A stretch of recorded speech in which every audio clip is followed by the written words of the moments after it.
پھر آگے سے ہمارا جواب ہوتا ہے ارے یار میں تو مذاق کر رہا تھا، اس کی جان نکال لی، مذاق کر رہا تھا، اس کا موبائل اٹھا لیا، مذاق کر رہا تھا، اس کا والیٹ اٹھا لیا، مذاق کر رہا تھا۔ تو یاد رکھیے یہ مذاق نہیں ہے۔ مسلمان کی دل آزاری کرنا، مسلمان کو تکلیف دینا، مسلمان کو اذیت دینا، پیارے مصطفیٰ صلی اللہ علیہ وآلہ وسلم نے ارشاد فرمایا جس کا مفہوم کچھ اس طرح ہے کہ جو کسی مسلمان کو اذیت دیتا ہے، تکلیف دیتا ہے اور مسلمان کا دل دکھاتا ہے، مسلمان کا دل دکھانا اتنا بڑا گناہ ہے کہ اگر وہ شخص ایک سمت میں یہ گناہ کرے کہ کعبے کو گرا دے، کس کو گرا دے؟ کعبے کو، بولیے کس کو گرا دے؟ کعبے کو، کعبے کی ایک ایک اینٹ الگ کر دے۔ حضور فرماتے ہیں یہ اتنا بڑا جرم نہیں ہے، اس سے بڑا جرم ہے مسلمان کو اذیت دینا، مسلمان کا دل دکھانا، مسلمان کو پریشان کرنا۔ آج میں اپنا احتساب کروں، آپ اپنا احتساب کریں، ہم کہاں کھڑے ہیں؟ آج تو ہمارے شعار بن گیا ہے جب تک ہم دوسرے کو پریشان کرتے نہیں ہیں اس وقت تک ہمیں سکون ملتا نہیں ہے، جب تک اگلے کی ہم یوں سمجھنے کی جان نکالتے نہیں ہیں ہماری جان میں جان آتی نہیں ہے۔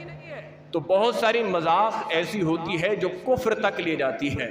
بہت سارے لوگ ایسے ہوتے ہیں آپس میں مذاق کرتے ہوئے ایسے چٹکلے استعمال کرتے ہیں، ایسی باتیں استعمال کرتے ہیں کہ جو انسان کو کفر میں داخل کر دیتی ہیں۔ کبھی کسی نے اللہ پاک کی توہین کرتے ہوئے مذاق کی، اور کبھی کچھ لوگ جنت کا مذاق، دوزخ کا مذاق اڑایا، اے یار کوئی جنت ونت کی ضرورت نہیں ہے یار، ہم جہنم میں بھی جائیں گے تو کوئی مسئلہ نہیں۔ تو جب وہ اس طرح کی مذاق اڑاتا ہے تو بس اوقات وہ دائرہ اسلام سے خارج ہو جاتا ہے۔ پھر آگے ارشاد فرمایا فرشتوں کے نام پر مذاق کرتا ہے، اور کوئی جنت کی حوروں کا مذاق بناتا ہے، اور ایسے بہت سارے جملے استعمال کرتا ہے۔ بس اوقات ایسا ہوتا ہے دوست یار ہوتے ہیں آپس میں بیٹھے ہوتے ہیں، ارے یار یہ اتنا شرارتی ہے، اتنا حرکتی ہے، اس کی حرکتیں دیکھ کر اللہ بھی پریشان ہوگا، یہ کفر ہے۔ یہ جو کام کرتے ہیں اس کی جو حرکتیں ہیں، اس کی حرکتوں کی وجہ سے اللہ بھی پریشان ہوگا، اس نے تو اللہ کو بھی پریشان کر دیا ہوگا، یہ کفر ہے۔ آج ہمیں پتہ ہی نہیں ہے، ہم تو مذاق کر رہے تھے۔ پھر اگلی بات کیا ہے؟ اب ارے یار تیری عقل مندی، سلام ہے یار، تیری سوچ کو تو رب بھی سوچتا ہوگا کہ اس کی سوچ کتنی بڑی ہے، تیری سوچ میں تو رب بھی حیران ہو جاتا ہوگا، تو نے تو رب کو بھی حیران کر دیا۔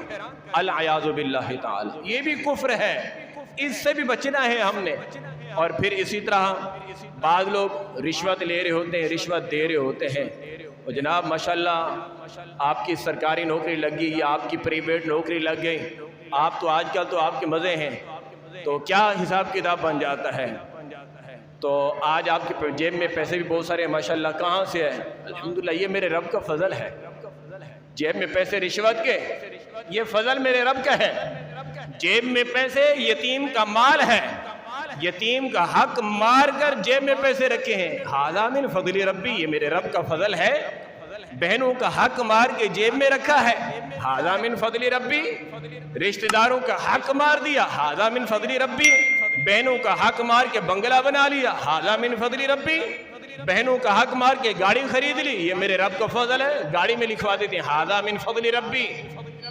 اور بھائی خدا کا خوف کر یار، بہنوں کا حق مار کے، رشوت کھا کے، سود کا لین دین کر کے رب کا فضل قرار دے رہا ہے، یہ کفر ہے۔ اور آج ہمیں پرواہ ہی نہیں ہے، مسجد کا مال ہے تو ہضم، مدرسے کا مال ہے تو ہضم، یتیم کا مال ہے تو ہضم، غریب کا مال ہے تو ہضم، پڑوسی کا مال ہے تو ہضم، کوئی پوچھنے والا نہیں، اوپر سے جواب کہ ھذا من فضل ربی، رب نے عطا کیا ہے، اللہ نے دیا ہے۔ پھر آگے سے دلیل کیا ہے؟ اللہ کے چاہے بغیر پتہ بھی نہیں ہل سکتا تو میرے پاس یہ پیسے کیسے آ سکتے؟ اللہ نے چاہا تو میرے پاس یہ پیسے آئے۔ تو اللہ کے بندے، اللہ نے تجھے عقل بھی دی ہے، تجھے حرام اور حلال بھی بتایا ہے، قرآن و حدیث کے اندر حلال اور حرام کی تمیز بھی بیان کی گئی ہے، یہ حلال ہے یہ حرام ہے، جو حلال ہے یہ رب کا فضل ہے، جو حرام ہے وہ حرام ہے، وہ رب کا فضل نہیں ہے۔ اور پھر کچھ ایسے لوگ ہوتے ہیں، سنیں جی آپ کی طبیعت کیسے ہے، تو آگے سے جواب آتا ہے نصر من اللہ و فتح، ٹھیک قرآنی آیت کے ساتھ مذاق ہے۔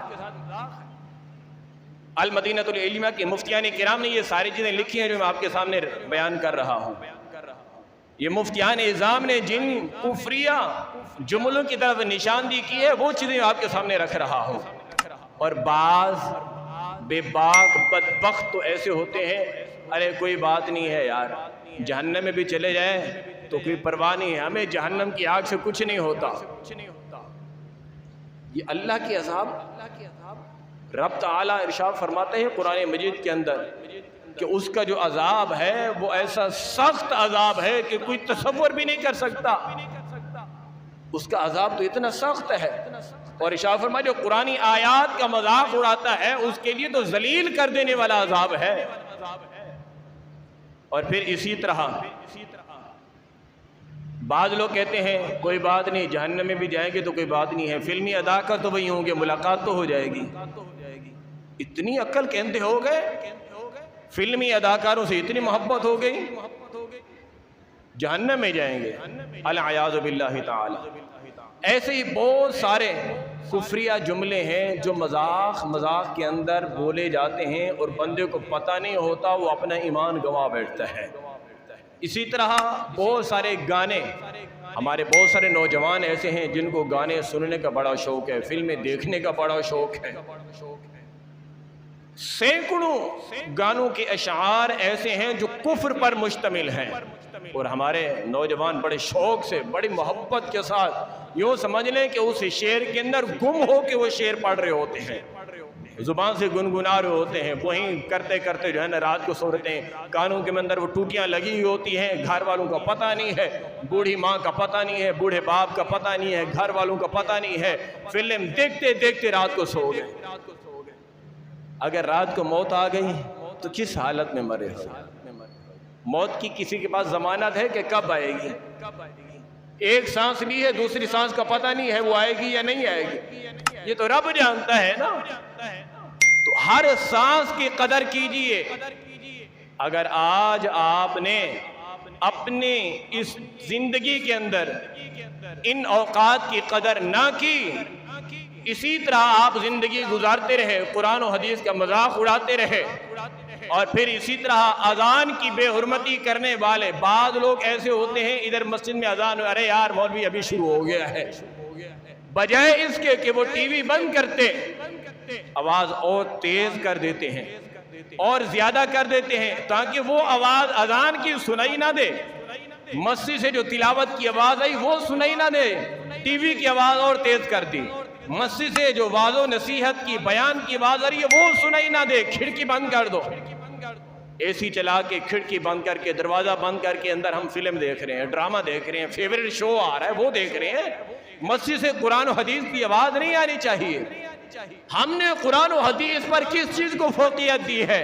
اور پھر ہم کہیں ہم کہاں پھنس گئے، ہم کس ملک کے اندر پھنس گئے؟ اور بھائی ہم جس ملک کے اندر پھنس گئے ہیں، اس ملک کے اندر جو کچھ ہو رہا ہے وہ ہمارے اپنے اعمال ہیں، وہ ہمارے اپنے کرتوت ہیں۔ ایسے ظالم ہم پر اس لیے مسلط ہیں کہ ہمارے جو اعمال تھے ہم اس لائق تھے کہ اس جیسے حکمران ہم پر مسلط ہوتے۔